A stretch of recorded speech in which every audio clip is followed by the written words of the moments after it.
Ha ha ha ha ha ha. All right. Welcome back to .NET Phillies. Here, let me light the ceremonial candle. Gonna be a new bit. We're back. The bad vibes are gone from this team. Yes, the Phillies lost the series. However, they ended the losing streak, which I would argue is more important than winning the series at this point right now. They're back on track, and I have some keynotes about that. But let's get right into it with the headline. Here, things aren't lining up. Hold on. We're gonna go back. Yeah, I like seeing the little National League thing there because I feel like it adds a bit of an element uh to the whole thing, or maybe it doesn't. I don't know. But the vibes are good right now, most because the Phillies ended the losing streak today. Yes, they lost the series, but there's some good things that happened in this series that will point to the Phillies turning this whole thing around and that streak just being that, a streak and not the status quo anymore. So let's get started with some headlines. Ranger Suarez had a rehab start today in Lehigh Valley. He was supposed to go only 4 innings, and I think it was like 65 pitches. He went 5 innings on like 48 pitches or something. So needless to say, he's back, and we actually do have a timeline about when he's coming back. Rob Thompson said today that Ranger Suarez will make his season debut next weekend in Colorado, which is so big for this team. You have no idea, because with Ranger Suarez sliding back into the bullpen, or excuse me, sliding back into the rotation, Matt Strom can now be moved to the bullpen and eat 2 or 3 innings at a time, and pretty effectively too. We saw it today. He went 2 innings today and was really, really good. Matt Strom all year has been really, really good, but having him in the role that we, I guess, signed him for is going to be huge for this team moving forward. And to get Ranger back, that's going to be huge because he can give you 5, 6 innings every single night of pretty solid baseball. And it's just going to pick up this rotation that much more, especially with guys struggling like Nola, like Wheeler. Walker we'll get to because he was pretty good today. And Falter we will also get to because he was on the opposite side of the spectrum, which he was not very good. He was for 3 innings and then, but speaking of Bailey Falter, another headline is despite his struggles recently, Rob Thompson confirmed that he will make his next start, which will be in Colorado, which that terrifies me. For people, they're like, oh, well, the Rockies suck. Yes, they do. However, they are one of the best home teams in baseball throughout the past few years. Like, they have a terrible record on the road, but on at home, they're like a playoff caliber team. So, and it's in Coors Field against Bailey Falter and against it seems like a recipe for disaster. But Bailey Falter will be making his next start, and as I mentioned beforehand, Matt Strom is moving back into the bullpen, and like I said, we saw that today, which even more confirms that Ranger will indeed be making his season debut next weekend. Also, Nick Nelson and Andrew Bellotti are both on rehab assignments, that'll be big, especially even if you have Nick Nelson in AAA to get a fresh arm. He was fine last year. He wasn't great. He wasn't bad. He was just fine. To have just a fresh arm is really going to help out this team a lot, especially because their bullpen has been taxed a lot. And to kind of move into the Red Sox series now, the Phillies lost 2 out of 3, but like I said, they ended that losing streak today, which was, I think, the most important headline of this entire series, because it wasn't a bad series in the sense of, you're coming off a series against the Dodgers in which you gave up 36 runs in 3 games, which is terrible. And a lot of people were wondering, like, oh my God, is the bullpen actually going to be that bad? Like, what's going to happen? Whatever. The bullpen ERA, so this was the bullpen's line in this series. They went 12 innings, 6 hits, 2 earned runs, 4 walks, and 10 strikeouts. That's a 1.50 ERA. So that's why I think that the overreaction to the bullpen imploding was just that, an overreaction. I think that this bullpen has been good for a very consistent amount of time. I think they just ran into a wagon of the Dodgers, who Dodgers hitters weren't getting fooled by the Phillies relievers, and that was evident, obviously, because they swept us. And then the Phillies bullpen just turned around and posted a 1.5 ERA in a series against a red-hot Boston Red Sox team whose offense is always going to hit. It's more so the pitching that was the big question mark, but the pitching for the Red Sox has been really, really good this year so far.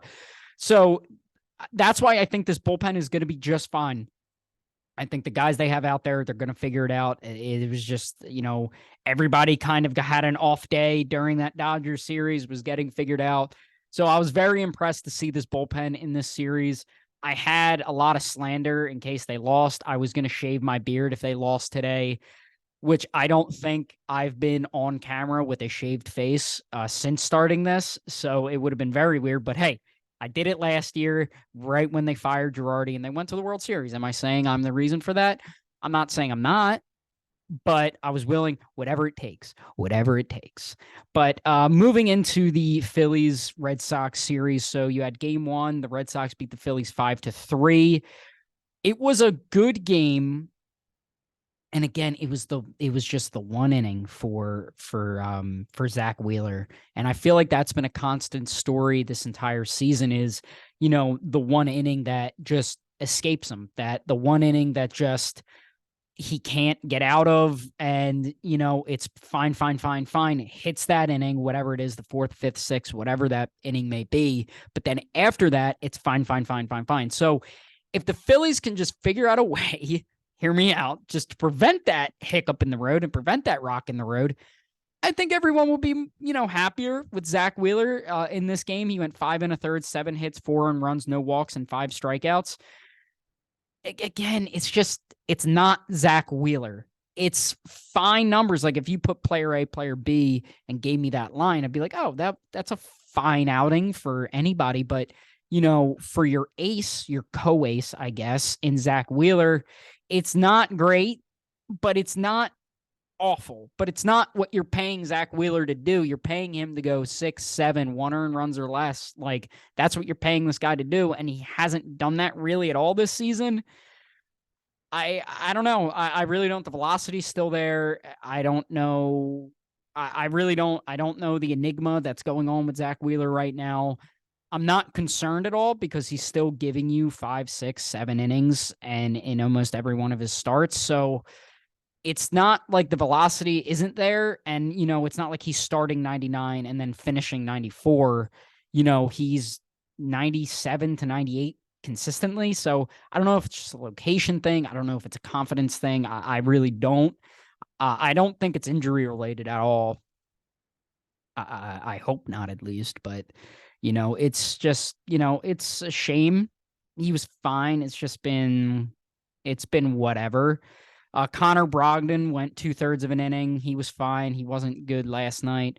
Gregory Soto is picking up right where he left off before the Dodgers series, which has just been dominating.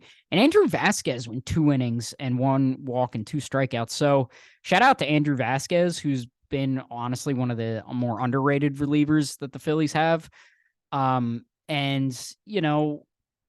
you had opportunities throughout this entire game, and I think that was consistent through game 1 and 2 is the failure to hit with men on base, and that's been a constant theme throughout this entire season is the Phillies struggling to with runners in scoring position to get them over. If you have first and second, 1 out, your goal as that hitter is not only to drive them in, but if you can't drive them in, try to get them the second and third. And they just have been failing miserably at that, especially at the top of the lineup with Schwarber and Turner, 2 high strikeout guys this season. And, I knew you obviously know what you're going to get with Kyle Schwarber. This is his second season in a Phillies uniform, and what you're going to get out of him. High strikeouts, low batting average, but should have a great eye at the plate.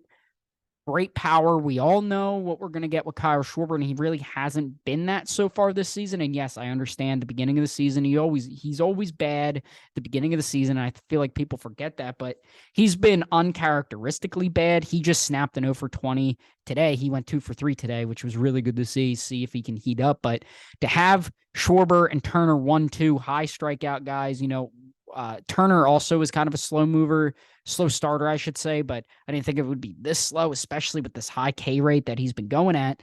Those guys, and we saw the lineup change today, flipping Schwarber and Stott at the leadoff, Schwarber at 5, which I think that should be the form from now on.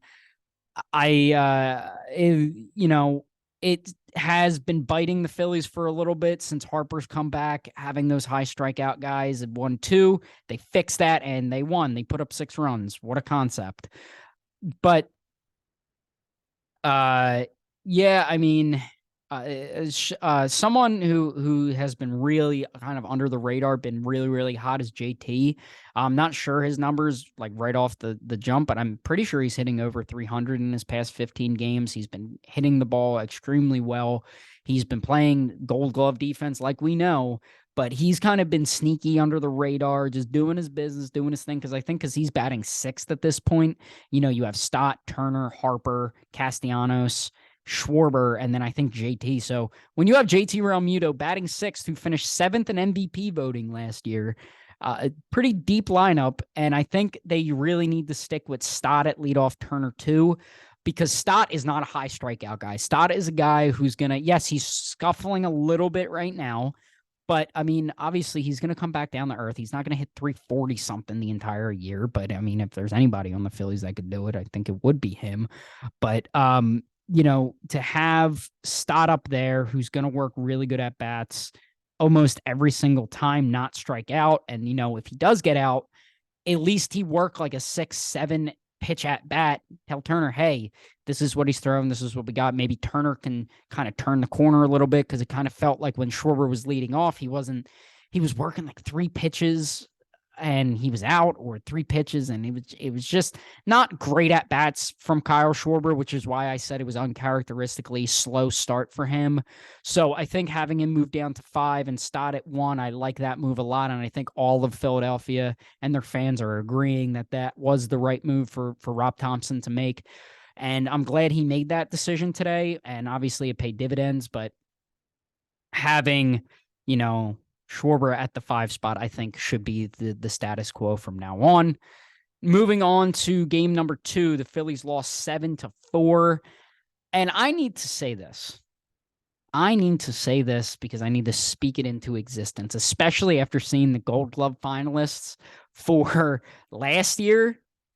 Nick Castellanos is going to win the Gold Glove this year. He has played and like, I mean that, like, I'm like half serious about that. Like, Nick Castellanos has been playing excellent right field. Yes, he had that blunder in Dodger Stadium when he booted the ball and just stupid things, but for the most part, he's been playing really well out there.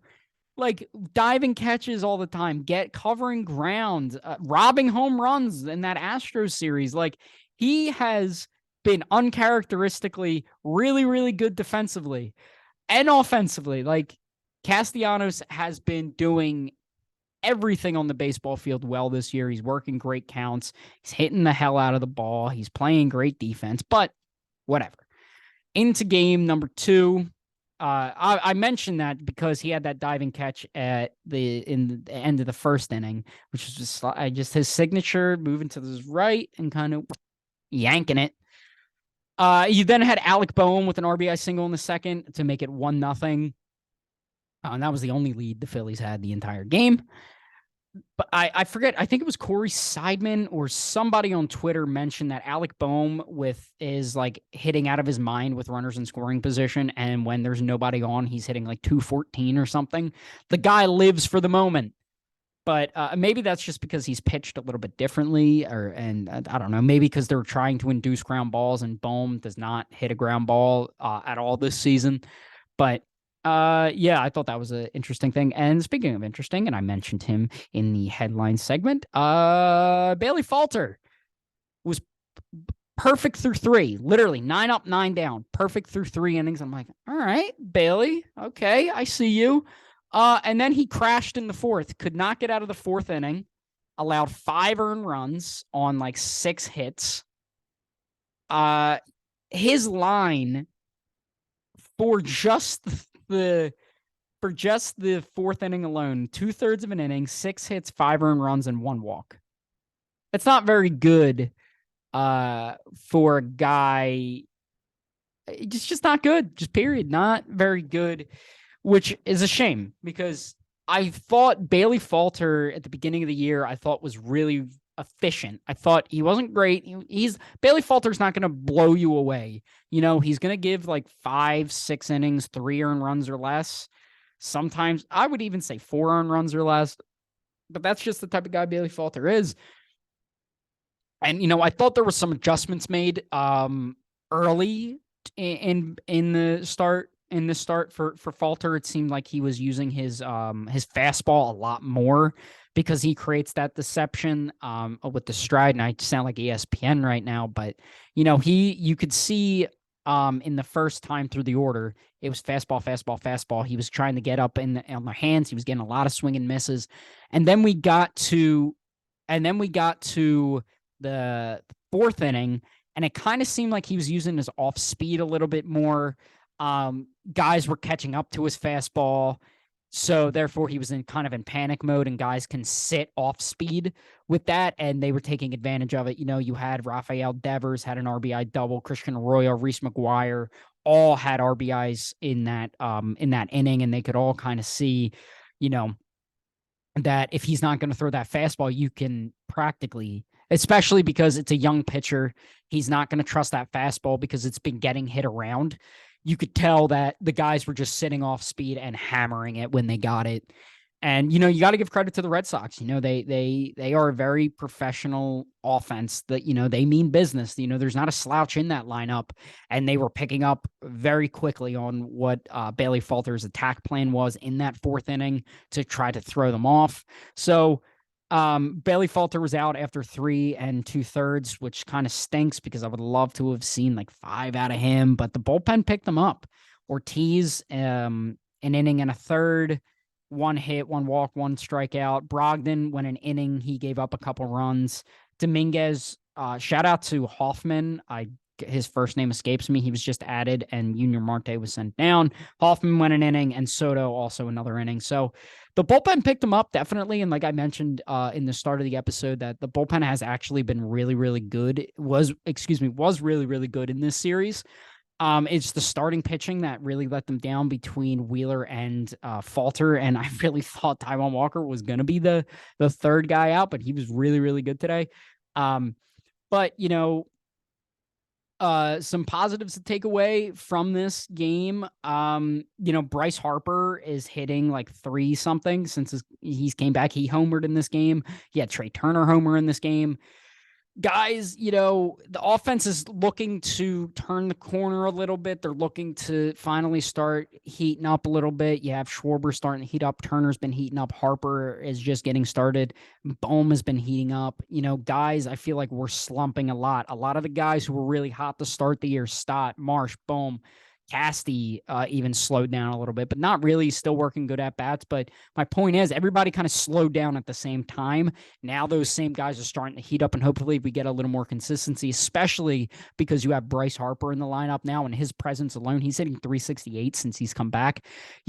Especially having that guy by name alone strikes fear. And, because you don't want, Stott or Turner to beat you because you're going to have to face, Bryce Harper, Nick Castellanos, who's been hot, Schwarber, who's heating up, JT, who's been heating up, or who's been hot, I should say, Bohm, who's heating up, even Marsh, even Sosa. Like, this lineup gets so much deeper when Bryce Harper's presence is there, because in a pitcher's mind, you're not going to let the 2-time MVP of the league beat you. You want to try to get that guy out. But, if you get that guy out, then you have a hot Casty, you have a hot JT, you have a hot Bohm following them, or a hot Schwarber. That's the beautiful thing about having Harper back, is that feels like that DH spot. There is no, breathing room for a starter, because all the Phillies guys are feeding off of one another. I guess if you want to call the odd man out is Sosa, but even Sosa's hitting over 300. Everybody loves Sosa. And if he's the weakest part of this lineup, that's great. I mean, we got to talk about the game 1 lineup, because why in God's name, after a day off, do you play Dalton Guthrie and Josh Harrison by benching a guy who's been red hot in Brandon Marsh and a guy who should be your leadoff hitter in Stott? That made zero sense to me, and to no one's surprise, they went over. But I'm pretty sure Josh Harrison had a hit. But my point is, what are we doing? Like, why are we not playing our best players? And then Schwarber was still batting leadoff in game 2 and went 0 for 4. And then finally bullying worked, and Schwarber was batting 5th. He went 2 for 3, and Stott, I think, had a couple hits today. So bullying works.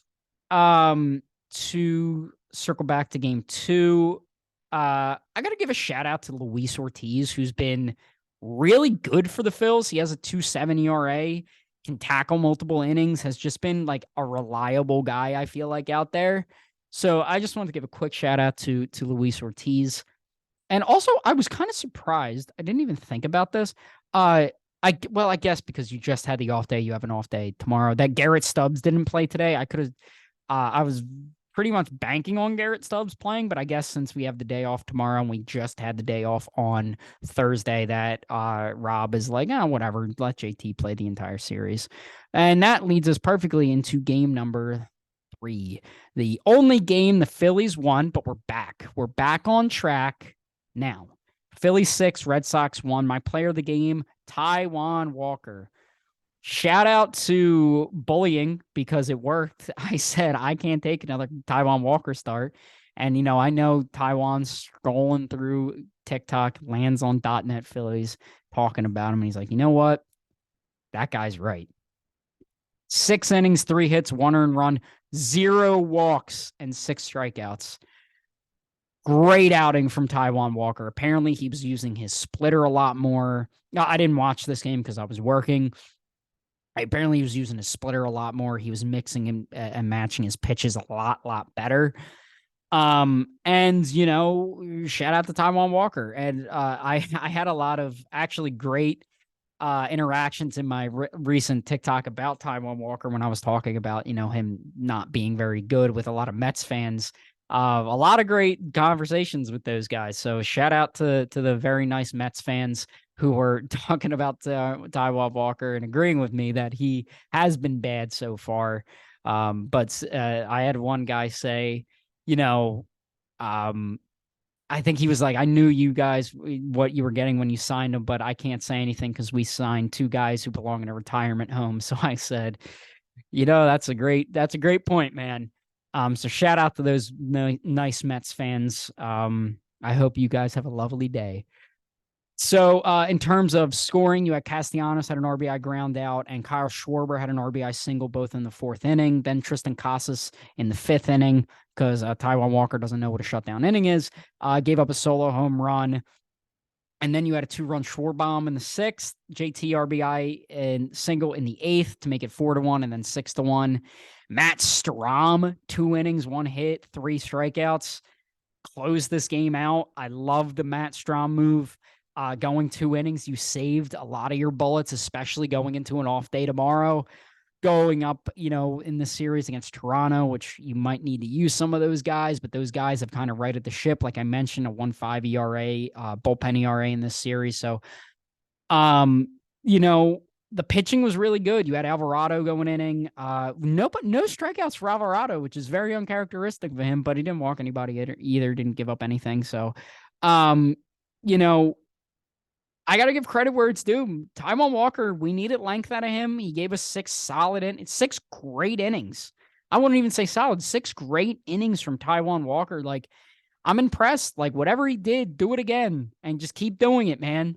Like, we can't have Taijuan Walker going 4 or 5 innings because that's what's going to tax your bullpen. And that is what has taxed our bullpen for the entire season.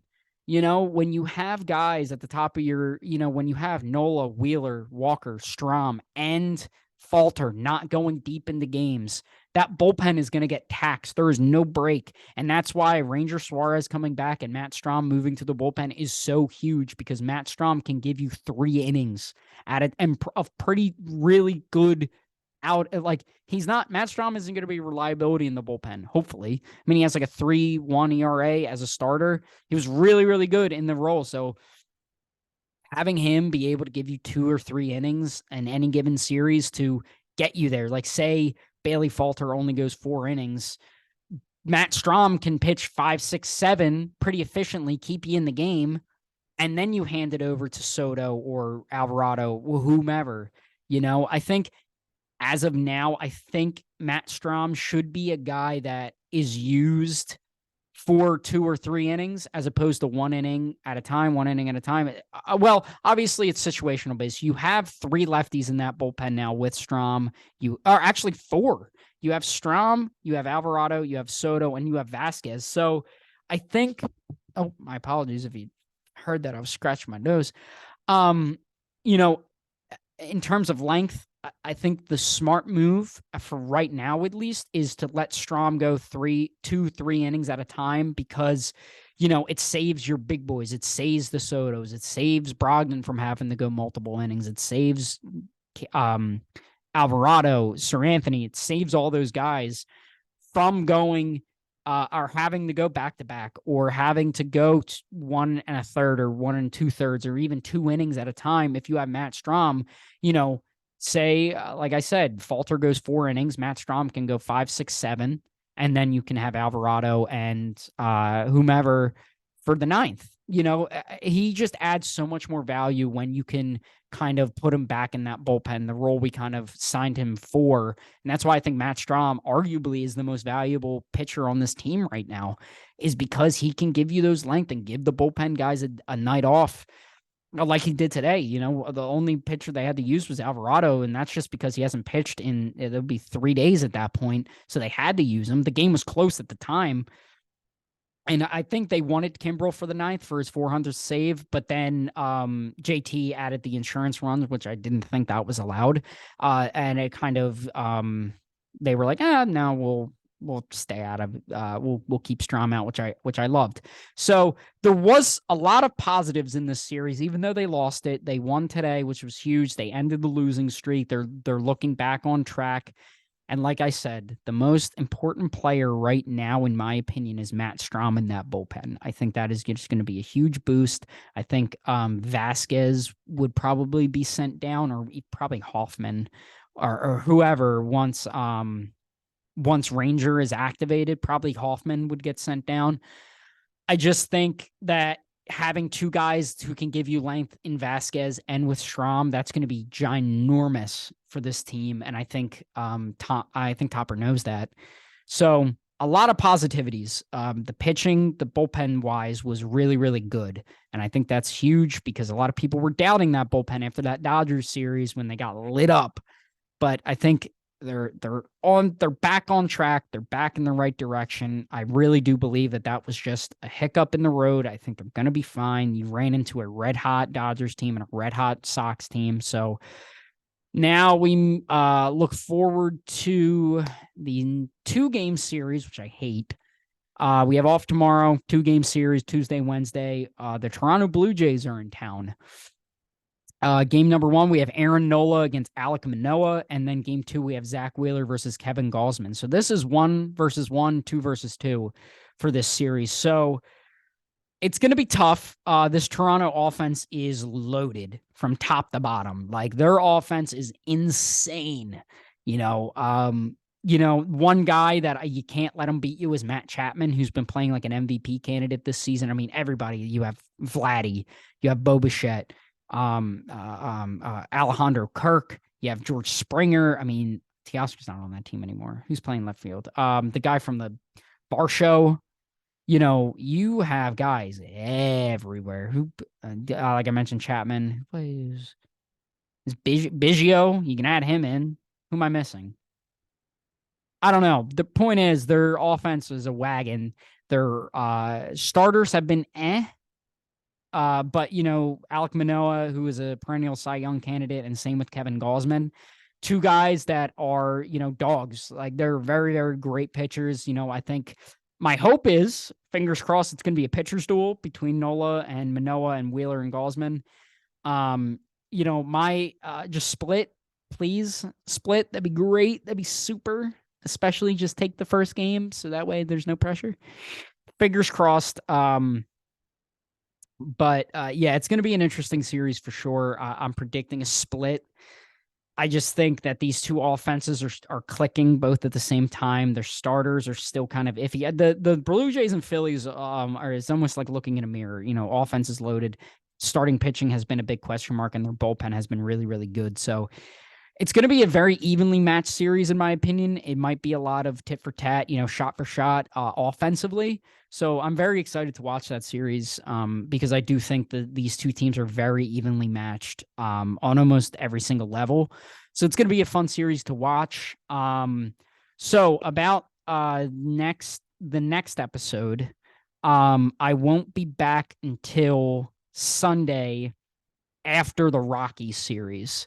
I am going away for on Wednesday, and I won't be back until Saturday, but then the series would still be going on. So instead of recording Wednesday talking about the Blue Jays series and then previewing the Rockies series, what I'm going to do is on Sunday we're going to have a super big episode.